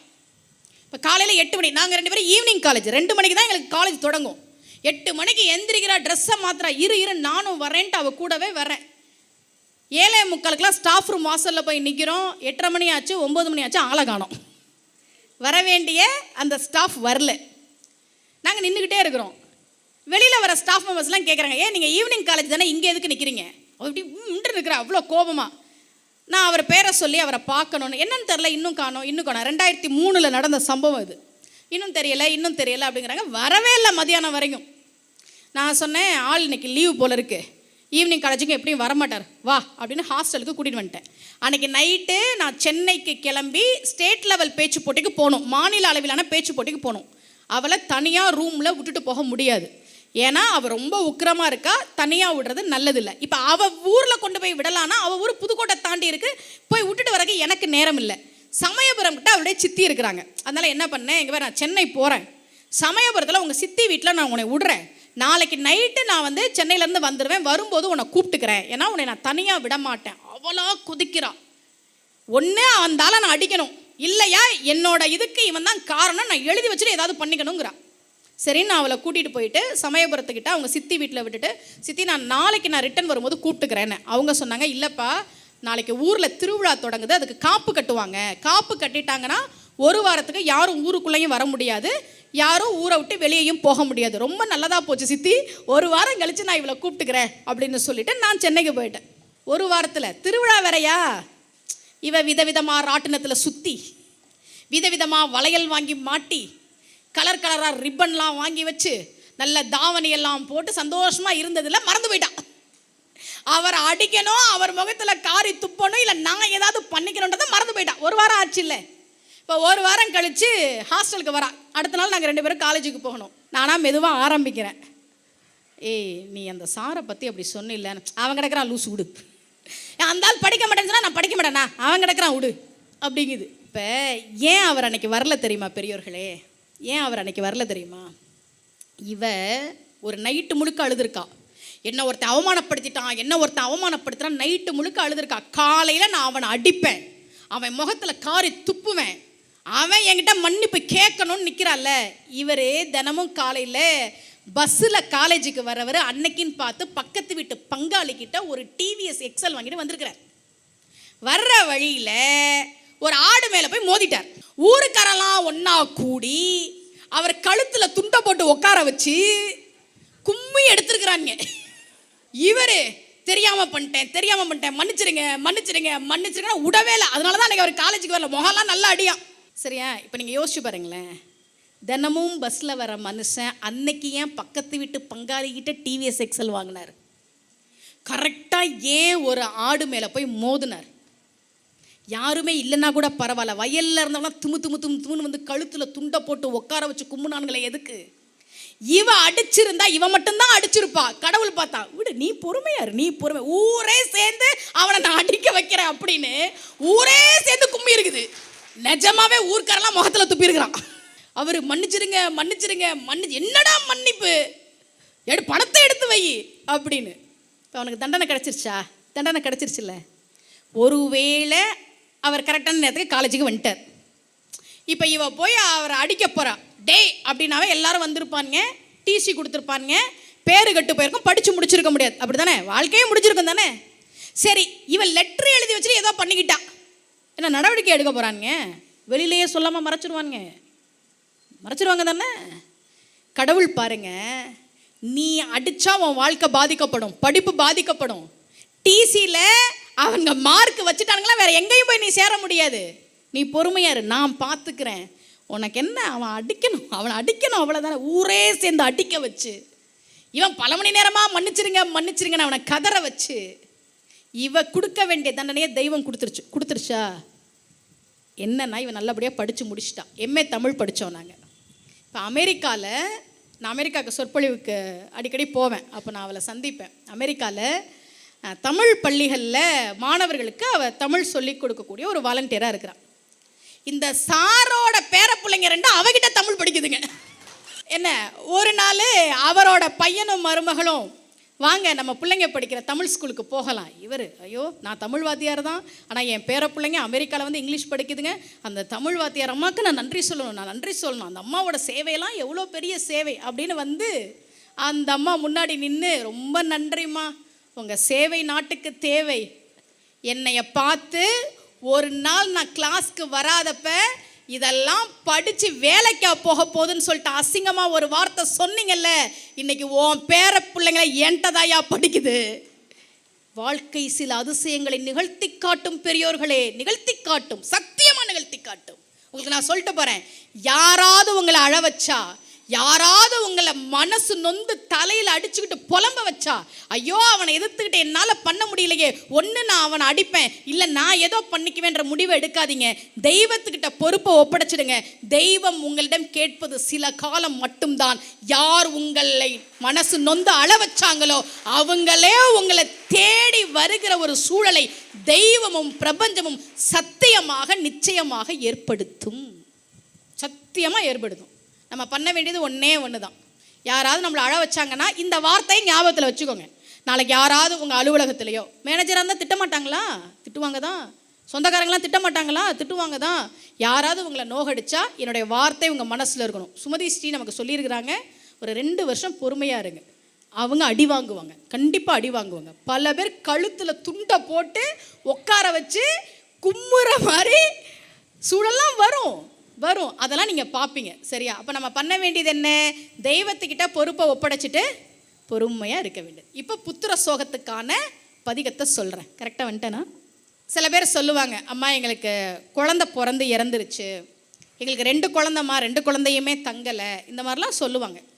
யாருக்காவது ஜாதகத்தில் ஒரு புத்திர சோகம் இருந்ததுன்னா அல்லது பாலாரிஷ்ட தோஷம் இருந்ததுன்னா, நம்முடைய சுந்தரர் அவிநாசியில் பாடின திருப்பதிகத்தை பாராயணம் செய்கிற போது நம்பிக்கையோட சொல்லுங்க, நிச்சயமா உங்கள் பிள்ளைகள் நல்லா இருப்பாங்க. அவிநாசிக்கு வருகிறார் சுந்தரர். ஒரு வீட்டில் மங்கள ஒலி கேட்குது, இன்னொரு வீட்டில் அழுக சத்தம் கேட்குது. என்ன காரணம்னு கேட்குறார். அவங்க சொல்கிறாங்க, இந்த வீட்டில் ஒரு பையன் இருந்தான், இந்த வீட்டில் ஒரு பையன் இருந்தான். 2 பேரும் ஒரு நாள் ஆற்றுக்கு விளையாட போனாங்க. 2 பேரும் நண்பர்கள். அதில் ஒரு பையனை ஆற்றுல இருந்த முதல்ல முழுங்கிடுச்சு. இன்னொரு பையன் தப்பிச்சு ஓடி வந்துட்டான். ஓடி வந்தவனுக்கு இன்னைக்கு உபநயனம் நடக்குது, பூணூல் போடுறாங்க. மங்கள காரியம் நடக்கிறதுனால மேல வாத்தியங்கள், மங்கள சத்தங்கள் அந்த வீட்டில். நம்ம பையன் உயிரோட இருந்திருந்தா அவனுக்கும் இன்னைக்கு இது மாதிரி உபநயனம் பண்ணியிருப்போமே அப்படின்னு இந்த வீட்டில் இருக்கக்கூடிய அம்மா அப்பா அழுகுறாங்க. அதனால இந்த வீட்டில் அழுகை சத்தம். சுந்தரருக்கு மனசு கேட்கல. அந்த பெற்றோரை அழைத்து கொண்டு போனார். அவிநாசியப்பர் முன்னாடி நின்று சிவபெருமானுக்கு ஆணையிட்டு சுந்தரர் பாடுகிறார். உரைப்பார் உரை உகந்து உள்கவல்லார் தங்கள் உச்சியாய், அரைக்கு ஆடு மரவா ஆதியும் அந்தமும் ஆகினாய், புரைக்காடு சோலை புக்கொளிர் அவிநாசியே, கரைக்கால் முதலையை பிள்ளை தர சொல்லு காலனையே. சிவபெருமானுக்கு ஆணையிட்டு பாடுறார். சிவபெருமானே, முதலை விழுங்கிய அந்த பையனை தரும்படி யமனிடம் சொல் என்று சிவபெருமானுக்கே ஆணையிட்டு பாடிய பதிகம் அவிநாசி பதிகம். அந்த பதிகத்தை பாராயணம் பண்ணணும். முக்கியமாக இது 4வது பாட்டு. பாராயணம் செய்கிற போது நிச்சயமாக நம்முடைய குழந்தைகள் நன்றாக இருப்பார்கள். இந்த பதிகத்தை பாடின உடனே முதலை வாயிலிருந்து சிறுவன் உயிர் பெற்று எழுந்தான் என்று நம்முடைய தெய்வ சேக்கிழார் எழுதுகிறார். அறிவு கேள்வி கேட்கும், எங்கேயாவது இப்படிலாம் நடக்குமா அப்படின்னு. ஆனால் நான் உங்களுக்கு சொல்கிறேன் பெரியோர்களே, நம்பிக்கையோடு நீங்கள் பதிகத்தை பாராயணம் செய்கிறவர். நம்ம பிள்ளைங்களுக்காக சொல்லலாம்ல, நம்ம பிள்ளைங்களுக்கு நம்ம சொல்லாமல் யார் சொல்லுவா? நம்ம பிள்ளைங்க நல்லா இருக்கணும்னா ஒவ்வொரு நாளும் சொல்ல வேண்டியது இந்த அவிநாசி அப்பர் பதிகம். அவிநாசி அப்பர் திருத்தலத்தில் பாடின பதிகம். அதே மாதிரி பக்கத்திலேயே திருமுருகன் பூண்டி இருக்கு. இவர் சேரமான் பெருமாள் நாயனார் நிறைய பொன் பொருள்லாம் கொடுத்தார் சுந்தரருக்கு. சிவபெருமானுக்கு என்னன்னா, இந்த பயலுக்கு இவ்வளோதனால நம்ம தானே கொடுத்துட்டு இருந்தோம், இதனை இப்போ புதுசாக ஒரு ஃப்ரெண்டு வந்து கொடுத்தனே இவன் என்ன சொல்லியிருக்கணும்? எனக்கு தான் சிவபெருமான் எல்லாம் கொடுக்குறாரேப்பா, நான் அவர்கிட்ட ஏன் வாங்கிக்கிறேன்லாம் சொல்லியிருக்கணும். இவன் என்ன இதெல்லாம் வாங்கி வச்சுக்கிட்டான் அப்படின்னு திருமுருகன் பூண்டிக்கு வரும்போது பூதகணங்களை அனுப்பி வேடுவர் கோடத்தில் போய் எல்லாத்தையும் பறிச்சுக்கிட்டார். இப்போ சுந்தரர் சிவபெருமான் கிட்ட வந்து கேட்குறார், இந்த திருமுருகன் பூண்டி கோவிலுக்கும் என்னுடைய வாழ்க்கைக்கும் ஒரு நெருங்கிய தொடர்பு உண்டு. நான் ஆரம்பத்தில் பட்டிமன்ற பேச்சாளராக தான் இருந்தேன், பட்டிமன்றங்களில் தான் பேசிக்கிட்டு இருந்தேன். ஆனால் இன்றைக்கி என்னுடைய அடையாளம் எது அப்படின்னா ஆன்மீக சொற்பொழிவாளர் அப்படின்றது. அது எப்படி அமைஞ்சதுன்னா, நான் நாகர்கோவிலில் 2005 ஒரு பட்டிமன்றத்துக்கு பேச வந்தபோது அங்கே இருந்த குமாரவேல்னு ஒரு அண்ணாச்சி, நான் வந்தது பட்டிமன்றம் தான் பேச வந்தேன், அதுவும் அன்றைய திரைப்பட பாடல்களா இன்றைய திரைப்பட பாடல்களா, இதில் எதை வச்சு நான் ஆன்மீகம் பேச சரியான ஆள்னு அவர் கணிச்சான்னு எனக்கு தெரியவே இல்லை. அப்போ என் நம்பர் வாங்கினவர் அடுத்த மாதமே கூப்பிட்டு ஒரு கோவிலில் 3 நாள் தொடர் சொற்பொழிவுக்கு சொல்லியிருக்கிறேன், சம்பந்தர் தேவாரம், அப்பர் தேவாரம், சுந்தரர் தேவாரம் பேசுங்கம்மானார். அவர் தான் நிறைய நான் படிப்பதற்கும் ஆன்மீக சொற்பொழிவில் வர்றதுக்கும் மிக முக்கியமானவர். அதே மாதிரி அந்த பக்கம் கொங்கு நாட்டில் அவருக்கு பேர் ரத்னம்னு பேர், அந்த ஐயா ரத்னம் செட்டியார்னு சொல்லுவாங்க. அவர் இந்த திருமுருகன் பூண்டியில் நான் பட்டிமன்றம் தான் பேசினேன், ஆண்களா பெண்களான்ற பட்டிமன்றம் தான் பேசினேன். அதை பார்த்துட்டு நான் ஆன்மீகம் பேசுவதற்கு சரியான ஆள் அவர் எப்படி கணிச்சாருன்னு எனக்கு தெரியல. அவர் என்னுடைய எண் வாங்கி ஃபோன் பண்ணி கொங்கு நாட்டில் கொங்கு பகுதியில் எந்த கோவில் கும்பாபிஷேகனாலும் என்னுடைய சொற்பொழிவு தான் அவர் ஏற்பாடு பண்ணுவார். அப்படி என்னுடைய வாழ்க்கையில் நான் ஆன்மீக சொற்பொழிவாளராக மாறுவதற்கான ஒரு வாய்ப்பை ஏற்படுத்தி கொடுத்த தலம் அந்த திருமுருகன் பூண்டி. அது திருமுருகன் பூண்டின்னு சொல்கிறாங்களே தவிர அது சிவன் கோவில் தான். அது அங்கே முருகனும் விசேஷம். சிவபெருமான் முறை நின்றுட்டு இப்போ நீங்கள் ஒருத்தட்ட ஒரு வேலை சொல்கிறீங்க, அவங்க அது செய்யலை, எதுக்கு நீ எல்லாம் இங்கே இருக்கிற அப்படின்னு நம்ம கேட்போம்ல. அது மாதிரி இங்கே பேரே சேரமான் பெருமாள் நாயனார் கொடுத்த பொண்ணே பொருளே இதெல்லாம் நான் எடுத்துக்கிட்டு வந்தேன். இத்தனை திருடனுங்க என்னை எப்படி திட்டினானுங்க தெரியுமா? ரொம்ப மோசமாக திட்டினாங்களாமா. சிவபெருமானார் சொல்லி அனுப்பிடுறாரு, டே அவன் இதுக்கெல்லாம் மசீராலாம் கிடையாது, நீ நல்லா திட்டுங்கடா, என்னால் தான் திட்ட முடியாது அப்படின்னு. எப்படியெல்லாம் என் மனசு நோக்கிற மாதிரி பேசினானுங்க, எல்லாத்தையும் திருடிட்டு போயிட்டானுங்க. நீ பார்த்துட்டு உட்காந்துருக்கிற, பத்தாததுக்கும் மனைவியோட உட்காந்துருக்கிற, மங்கையோடும் எதுக்கு இங்கே இருக்கிற, எதுக்கு இருந்தீர், எதுக்கு இருக்கிற அப்படின்னு திருமுருகன் பூண்டியில் இருக்கக்கூடிய சிவபெருமானை பார்த்து பாடினார். ஏதாவது பொருள் காணா போச்சுன்னா அது திரும்ப கிடைப்பதற்கு நாம் சொல்ல வேண்டிய பதிகம் இந்த பதிகம். ரொம்ப உரிமையாக சிவபெருமான் கிட்ட எதுக்கு இருக்கிற, இங்கே எங்கேயாவது போக வேண்டியதானே, நீ இருக்கும்போது ஒருத்தன் என் பொருள்லாம் திருடணும், நீ எதுக்கு இருக்கிற அப்படின்னு ரொம்ப ஆதங்கமாக பாடுறார் சுந்தர். பெரியோர்களே, திருவாரூர் கோவிலுடைய தேரை பற்றி பேசணும்ல, அதை பற்றி ஒரு செய்தி சொல்கிறேன். 1926ஆம் ஆண்டு திருவாரூரில் தேர் திருவிழா நடக்குது. மாசி மாதம் அஸ்த நட்சத்திரத்தில் கொடியேற்றம் தொடங்கி பங்குனி ஆயில்யத்தில் தேர் திருவிழா நடக்குது. கமலாலய குளக்கரையில் மாற்றுரைத்த விநாயகர் சந்நிதிக்கு அருகில் தேர் இப்படி திரும்பும்போது வான வேடிக்கை நடந்தது. அதில் ஒரு வெடி தேர் மேலே பட்டு தேர் தீப்பிடிச்சு எரியுது. தேர் தீப்பிடித்து எரிகிற போது தலைமை சிற்பியாக இருந்த முத்துக்கொத்தனார் கடகடகடன் தேர் மேலே ஏறுறார். 7 படி அந்த தேருக்கு வேகமா மேலே ஏறுறார். ஏறினவர், தியாகேசா உன்னைய காப்பாத்தணும்பா அப்படின்னு தியாகராஜ மூர்த்தத்தை கீழே தள்ளுறார். 400 கிலோ. எப்படி தள்ள முடியும்? எப்படிதான் தள்ளுனாருன்னு தெரியாது, கீழே தள்ளிட்டார். சில கீழே உழுவுது. மக்களெல்லாம் அதை தூக்கி கொண்டு மேற்கு வாசல் வழியாக கோவிலுக்குள் ஓடினார்கள். பெரியோர்களே, திருவாரூர் தியாகராஜா கோவில் வரலாற்றில் மேற்கு வாசல் வழியாக சுவாமி மூர்த்தம் வந்த வரலாறு அன்றைக்கு ஒரு நாளைக்கு மட்டும்தான். தன் உயிரை பொருட்படுத்தாமல் முத்துக்கொத்தனார் ஏறி திருவாரூர் தியாகராஜ சிலையை கீழே தள்ளி காப்பாற்றி கொடுத்தார். அப்படியெல்லாம் சிவபெருமானை நேசித்தவர்கள் இருக்கிறார்கள். திருவாரூர் தியாகராஜ பெருமான் எப்படிப்பட்டவராம்? தன் தொண்டர் நெஞ்சினில் கூறும் பொழுதில், மனசுல இருள் வந்துச்சுன்னா, தொண்டர்கள் மனசுல இருள் வந்துச்சுன்னா நிலா பாரித்து தன் சுடராய் எழுவான். பக்தர்கள் மனசுல இருட்டு வந்துச்சுன்னா அவன் ஒரு ஜெகஜோதி நெருப்பா நிற்பானா.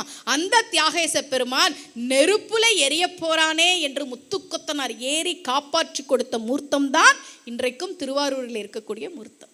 2 நாள் எரிஞ்சுதான் தேர். அதன் பிறகு 1926 அந்த தேர் எரிஞ்சு தேர் திருவிழா நடக்கலை.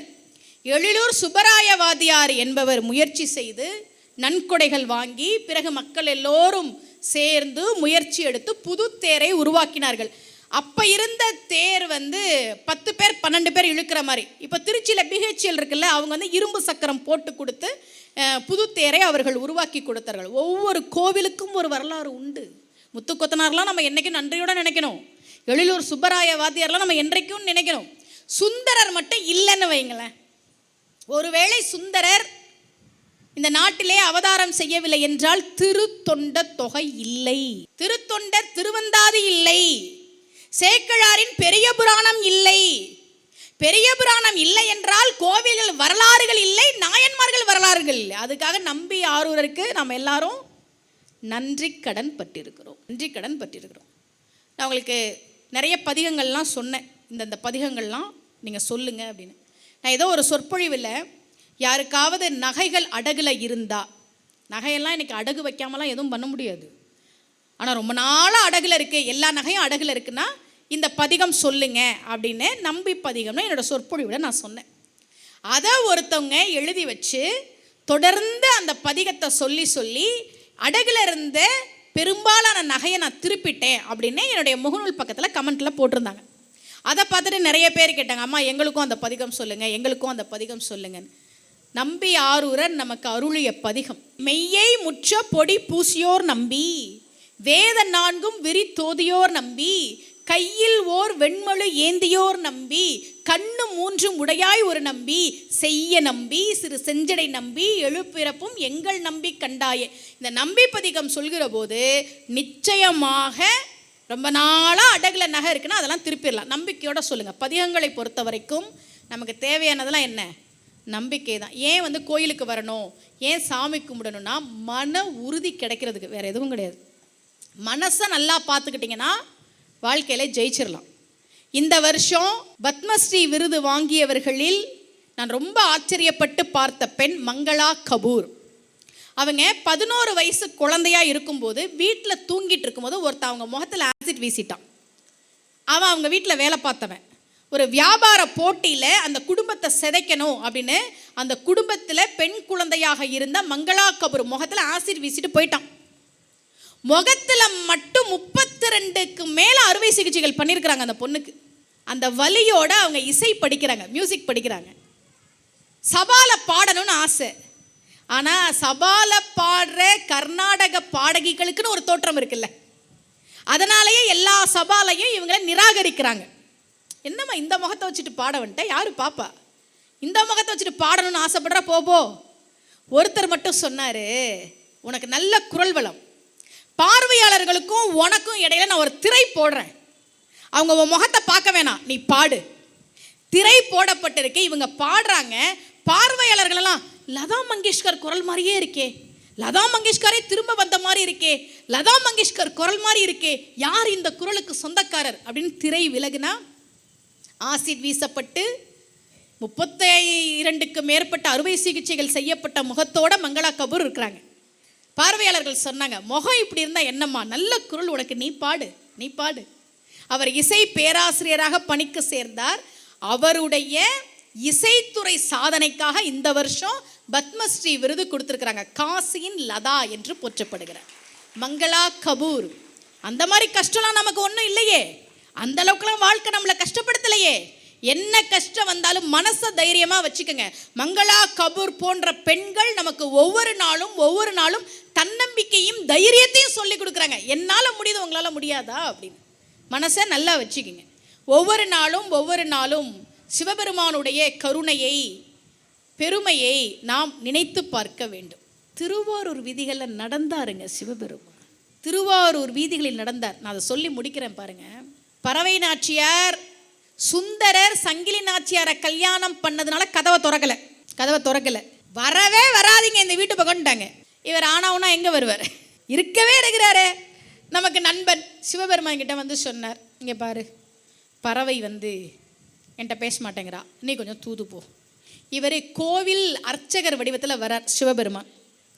பறவை நாச்சியார் முடியவே முடியாது, இனிமேல் இதை பற்றிலாம் என்கிட்ட பேசாதீங்க அப்படின்னு சொல்லிட்டாங்க.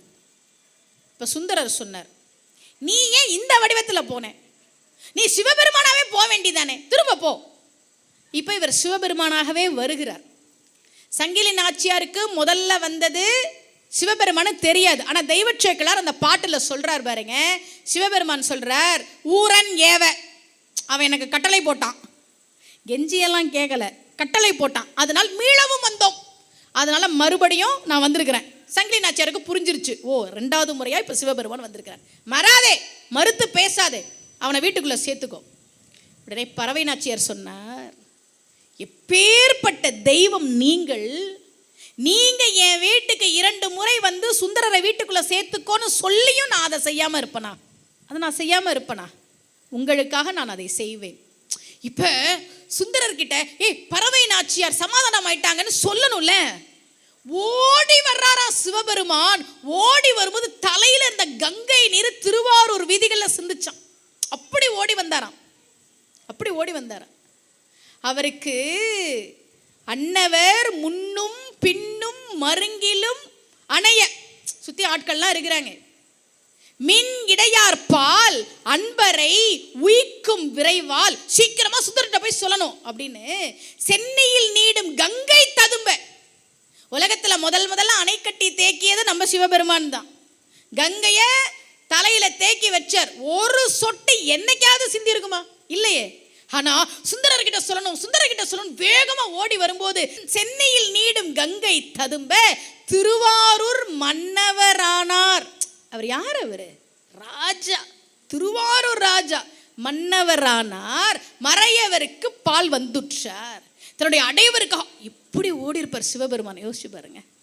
தலையில் இருக்கிற கங்கை ததும்பி ததும்பி ததும்பி ததும்பி திருவாரூர் வீதிகளில் விழுகிறது என்றால் அந்த தெய்வம் எப்படி ஓடி வந்திருக்கும்? சுந்தரர்கிட்ட வந்து சொன்னார், பறவை நாச்சியார் சமாதானம் ஆயிட்டா, வா வா வா. எந்த தெய்வம் செய்யும்? எந்த தெய்வம் செய்யும்? இதை கேட்ட உடனே ஒருத்தருக்கு கோபம் வந்துச்சு. ஏயர்கோன் கலிக்காமன் நாயனார்னு பேர். அவரு என்ன நினைச்சிட்டு இருக்கிறான் இந்த சுந்தரர்? மனைவி கூட சண்டைன்னா உடனே சிவபெருமானைய தூது அனுப்புவானா? அது ஒரு முறை கூட இல்லை, 2 முறை தூது அனுப்புறாங்க. அது நடுராத்திரியில் தூது அனுப்பியிருக்கிறான். மனசு பொறுக்கல. சிவபெருமான் பார்த்தார். ஏயர்கோன் கலிக்காம நாயனாருக்கு சூளை நோய் கொடுத்தார். அப்பர் சுவாமிகளுக்கு கொடுத்த மாதிரி. இவர் சிவபெருமான் கேட்டார், என்னால தாங்க முடியலப்பா. சிவபெருமான் சொன்னார், இதற்கு மருந்து உண்டு, ஆனால் சுந்தரன் மட்டுமே கொடுக்க முடியும். இவர் பார்த்தார், ஆனால் முகத்திலையும் முழிக்க கூடாதுன்னு நான் இருக்கிறேன். அவன் மருந்து கொடுத்து நான் உயிர் வாழ வேண்டிய அவசியம் இல்லை, எனக்கு வலிச்சாலும் பரவாயில்ல போ அப்படின்னு உட்காந்துட்டார். வயிறு வலிக்குது, ஆனால் மருந்து சுந்தரன் கிட்ட இருக்கு, அதனால வலிச்சாலும் பரவாயில்லன்னு இவர் உட்காந்துருக்கிறார். சிவபெருமான் சுந்தரர்கிட்ட சொன்னார், இங்க வேற ஏயர்கோன் கலிக்காம நாயனார் சூளை நோயால் வருத்தப்படுகிறான், நீ போய் குணமாக்கு. சரின்னு இவர் கிளம்பி வர்றார். ஊரில் எல்லாரும் போய் சொல்லிட்டாங்க, உங்கள் வீட்டுக்கு சுந்தரர் வந்துட்டு இருக்கிறார். இவர் பார்த்தார், என்னடா இது பிரச்சனையாக போச்சு, அவர் முகத்திலேயே நான் முழிக்கக்கூடாதுன்னு நினைக்கிறேன், வீடு தேடி வந்துட்டு இருக்கிறாரா அப்படின்னு உடைவாள் எடுத்து குத்திட்டார், வயிற்றுல குத்திட்டார். ஏயர்கோன் கலிக்காமன் நாயனருடைய மனைவி பெரிய நாயகி. அவங்களுக்கு என்ன சிறப்பு தெரியுமா? ஒரு நாயன்மாருக்கு மகளாக பிறந்து ஒரு நாயன்மாருக்கு மனைவியாக வாழ்ந்த பெருமை அவருக்கு மட்டுமே உண்டு. மானர்கஞ்சாரர் என்கிற நாயன்மாருக்கு மகளாக பிறந்து ஏயர்கோன் கலிக்காமன் நாயனாருக்கு மனைவியாக வாழ்ந்தவர். அவங்க கணவர் இப்படி பண்ணிட்டாரே அப்படின்னு நாமளும் இறந்துடலாம் அப்படின்னு முடிவெடுக்க போகும்போது சுந்தரர் வந்து விட்டாரு. சத்தம் கேட்குது. வந்தவங்கள வரவேற்கணும், அதனால இதெல்லாம் இப்படியே இருக்கட்டும்னு சுந்தரரை வரவேற்கிறார். சுந்தரர் சொன்னார், ஏயர்கோன் கலிக்காம நாயனாரை நான் பார்க்கணும். இல்லை, அவர் தூங்குறார், ஒரு பிரச்சனையும் இல்லை, அவருக்கெல்லாம் சரியாயிடுச்சு. இல்லை நான் பார்க்கணும் அப்படின்னு சுந்தரர் வருகிறார். இரத்த வெள்ளத்திலே கிடக்கிறார் ஏயர்கோன் கலிக்காம நாயனார். எல்லாவற்றையும் இறையருளால் புரிந்து கொண்டு இதுக்கெல்லாம் காரணம் நானும் தானே என்று அந்த உடைவாளை எடுத்து தன்னை அவர் குத்தி கொள்ள போகிற போதுதான் இறையருளால் ஏயர்கொன் கலிக்காம நாயனார் உயிர் பெற்று வருகிறார். சுந்தரர் வணங்குகிறார். சிவனை கும்பிடுறவங்க ஒற்றுமையாக இருக்கணும், அடிச்சுக்க கூடாது, கருத்து வேறுபாடு இருக்கக்கூடாது. அதனால்தான் சுந்தரர் மூலமாகவும் ஏயர்கோன் கலிக்காம நாயனார் மூலமாகவும் சிவபெருமான் இந்த திருவிளையாடலை நிகழ்த்தினார். இன்றைக்கி சேரமான் பெருமாள் நாயனாருக்கும் குரு பூஜை. அவர் மன்னர். அவர் அப்படி மன்னர்னா எப்படி இருப்பார் அப்படி போயிட்டுருக்கிறாரு. எதிர்த்தாப்புல ஒருத்தர் சலவை தொழிலாளி உவர் மண்ணை சுமந்துக்கிட்டு வர்றார். உவர் மண்ணை சுமந்து கொண்டு வருகிற போது மழை லேசாக பெய்யுது. அதனால அவர் உடம்பெல்லாம் அந்த உவர் மண் பட்ட வெள்ளையாச்சு. இவர் இறங்கி வந்து, யார்? ராஜா இறங்கி வந்து குதிரையிலேருந்து இறங்கி வந்து அவரை உழுந்து கும்பிடுறார். சலவை தொழிலாளி, ராஜா என்னை ஏன் கும்பிடுறீங்க? நான் சாதாரண ஒரு சலவை தொழிலாளி. இல்லைப்பா, உன் உடம்பு முழுக்க இப்படி வெள்ளை நிறமாக இருப்பதை பார்த்தபோது உடம்பு முழுக்க வெந்நீர் அணிந்த சிவனடியார் கோலம் எனக்கு ஞாபகத்திற்கு வருகிறது. சிவனடியாரை வணங்க வேண்டும் என்பதால் வணங்கினேன் சொன்ன மன்னர் சேரமான் பெருமாள் நாயனார். சிவனடியார்களுக்கு அவ்வளவு முக்கியத்துவத்தை நம்முடைய மதம் கொடுத்திருந்தது. சரியா? இப்போ நான் என்னுடைய பேச்சை நிறைவு பண்ணேன். இன்றைக்கி சுந்தரர் வந்து நிறைய தலங்களுக்கு போனார், நிறைய அற்புதங்களை பண்ணியிருக்கிறார். சில விஷயங்களை தான் பார்க்குறதுக்கு நமக்கு ஒரு வாய்ப்பு கிடைச்சது. நான் உங்களுக்கு ஒரு சில விஷயங்கள் சொல்லிட்டு போகிறேன். நீங்கள் ஒரு நிறுவனத்தில் மேலதிகாரியாக இருந்தால் உங்களுக்கு கீழே இருக்கிறவங்கள நல்லா பார்த்துக்கங்க. தப்பு பண்ணால் திட்டணும், ஆனால் எங்கெங்கேயோ இருக்கிற கோபத்தை அவங்கக்கிட்ட காட்டாதீங்க. நீங்கள் ஒருத்தர்கிட்ட வேலை செய்கிறீங்களா, முடிஞ்ச வரைக்கும் அவங்களுக்கு நீங்கள் உண்மையாக இருங்க. நீங்கள் ஒரு கணவனா மனைவியை நல்லா பார்த்துக்கங்க. அந்த அம்மா எங்கெங்கே போவாங்க உங்களை விட்டு? நீங்கள் யோசிச்சு பாருங்களேன், யோசிச்சு பாருங்களேன், அந்த அம்மா எங்கே போவாங்க? உனக்கு தெரியுமா, அவங்க அம்மா வீட்டுக்கே போனாலும் அவங்க அம்மா வீட்டில் என்ன தெரியுமா சொல்லுவாங்க? உன் வீட்டை விட்டுட்டு இங்கே எதுக்கு வந்த கேட்பாங்க. அந்த அம்மாவுக்கு வீடுலாம் ஒன்றுமே கிடையாது. இந்தியாவில் முதலில் விவாகரத்து வாங்கிய பெண் ருக்மாபாய் ராவத். அவங்களுக்கு சின்ன வயசில் குழந்தையாக இருக்கும்போதே திருமணம் பண்ணிட்டாங்க. 13 வயசில் கணவர் வந்து கூப்பிடுறார், வா வீட்டுக்கு போகலாம் அப்படின்னு. அந்த பொண்ணு சொன்னாங்க, கல்யாணம் ஆகும்போது நான் குழந்தை, எனக்கு விவரம் தெரியாது, இப்போ விவரம் தெரியும், உன் கூட வர முடியாது போனாங்க. அவர் நீதிமன்றத்தில் வழக்கு தொடுத்தார், என் மனைவி என்னோடு வந்து வாழ வேண்டும். நீதிமன்றத்தில் சொன்னாங்க, தீர்ப்பு வந்தது, இங்கே பாருமா, வீட்டுக்கார் கூட போய் குடும்பம் நடத்து, இல்லையா 6 மாதம் ஜெயிலுக்கு போ. என்ன சொல்கிற? ருக்மாபாய் ராவத் சொன்னார், நான் 6 மாதம் ஜெயிலுக்கு போகிறேன். ஏம்மா? நான் 6 மாதம் இப்போ ஜெயிலுக்கு போனாலும் திரும்பி வந்தால் என்னால் படிக்க முடியும். இவனை நம்பி நான் போனால் எந்த காலத்துலையும் படிக்க முடியாது, எனக்கு படிப்பு முக்கியம், அதனால நான் ஜெயிலுக்கு போகிறேன்னாங்க. 1887ஆம் ஆண்டு ஒரு பெண் படிப்பு தான் முக்கியம் என்று உறுதியாக இருந்தார். அவர்தான் இந்தியாவில் விவாகரத்து பெற்ற முதல் பெண். விஷயம் இங்கிலாந்து மகாராணி வரைக்கும் போகுது. பிறகு அவர் விசாரித்து நீ படிமா என்று சொன்னார். பெண்களுக்கு படிப்பு அவசியம். நம்முடைய சமயம் நமக்கு அதெல்லாம் சொன்னுச்சு. அயோத்தியா இருக்கக்கூடிய பெண்களை பற்றி சொல்லும்போது கம்பர் சொல்றார், பொருந்த கல்வியும் செல்வமும் பூத்தலாங்கிறார். படிச்சிருந்தாங்க, வேலை பார்த்து சம்பாதிச்சாங்கன்றார். நீங்கள் கணவராக இருந்தால் மனைவியை நல்லா பார்த்துக்கங்க, மனைவியாக இருந்தால் கணவரை நல்லா பார்த்துக்கங்க. அவருக்கு உங்களை விட்டால் யாரும் கிடையாது. நீங்களாவது கோபத்தை வீட்டுக்கார மேலே காட்டலாம், அவர் உங்கள் மேலே கோபத்தை காட்டிட முடியும்? இல்லை, காட்டினா நீங்கள் சும்மா விட்டுருவீங்க, பாவம் எங்கேயும் போக மாட்டார். பிள்ளைகளை நல்லா பார்த்துக்கங்க. நாம் எல்லாரும் ஆன்மீகத்தில் இருக்கிறோம், ஆன்மீக பணியில் இருக்கோம், கோவிலுக்கு வரோம், சாமி கும்பிட்றோம். நம்ம எல்லாரும் ஒன்று சேர்ந்து நாமெல்லாம் முடிஞ்ச வரைக்கும் நல்லவர்களாக இருக்கிற போது, இப்போ நான் சொல்கிறேன், எந்த மேடையில் ஏறினாலும் கெட்ட வார்த்தை பேசாதீங்க, நல்லவங்களா இருங்க, கெட்ட வார்த்தை பேசாதீங்க, நல்லவங்களா இருங்க நான் சொல்கிறேன். எல்லாரும் கேட்பாங்கன்னு இல்லை, 4 பேர் திருந்தலாம்ல. அந்த 4 பேர் ஒரு 4 பேர்கிட்ட போய் கெட்ட வார்த்தை பேசாதீங்க, நல்லவங்களா இருங்கன்னா அவங்க ஒரு 4 பேர்கிட்ட போய் சொல்லுவாங்களே. இப்படித்தான் இந்த சமூகம் திருந்தும். நாமெல்லாம் இறைவனை நம்புகிறவர்கள், சிவபெருமானை வழிபாடு செய்பவர்கள். அதனால என்ன பிரச்சனை வந்தாலும் நம்பிக்கையோடு இருங்க, பதிகங்களை படிங்க, முடிஞ்ச வரைக்கும் நல்லவங்களா இருங்க. இன்றைய தினம் நம்முடைய ஆளாள சுந்தரர் நம்பி ஆரூரர் கைலைக்கு சென்ற நாள் இன்றைய நாள். ஆடி மாதம் சுவாதி நட்சத்திரம் அன்றைக்கு அவருடைய குரு பூஜை நாளில் அவரை பற்றி சில செய்திகளை சிந்திப்பதற்கான வாய்ப்பை அவருடைய அந்த குருவருளும் இந்த கோவிலுடைய திருவருளும் நமக்கு ஏற்படுத்தி கொடுத்திருக்கிறது. இப்படி ஒரு பார்வையாளர்கள்லாம் இருந்தா, ஆனால் நான் பேச ஆரம்பிச்சப்ப கூட்டம் எப்படி இருந்ததோ அதே கூட்டம். எனக்கு அதுதான் ஆச்சரியமாக இருக்குது. எங்களை போன்ற பேச்சாளர்கள் நாங்கள் நிறைய நல்ல விதைகளை எடுத்துக்கிட்டு நல்ல நிலத்தில் தூவணும், அது முளைச்சி மரமாக வந்து அடுத்த சந்ததியினருக்கு உதவியாக இருக்கணும்னு தான் நாங்கள் வருவோம். ஆனால் நிலமே எங்கேயாவது கிளம்பி போயிடும். இந்த விதைகளெல்லாம் என்ன பண்ணுறதுனே தெரியாமல் நாங்கள் திணறிட்டு இருப்போம். அப்படிப்பட்ட பார்வையாளர்களையே பார்த்த எங்களுக்கு இத்தனை பேர் இவ்வளவு நேரம் இருந்து இந்த சொற்பொழிவை கேட்டதற்காக உங்கள் அத்தனை பேரின் பொன்னார் திருவடிகளிலும் என்னுடைய மனமார்ந்த நன்றியினை சமர்ப்பித்து, என்னை பேச அழைத்த ஐயா அவர்களுக்கும் கோவில் நிர்வாகத்தினருக்கும் என்னுடைய மனமார்ந்த நன்றியினை தெரிவித்து மீண்டும் சந்திக்கலாம். நன்றி, வணக்கம்.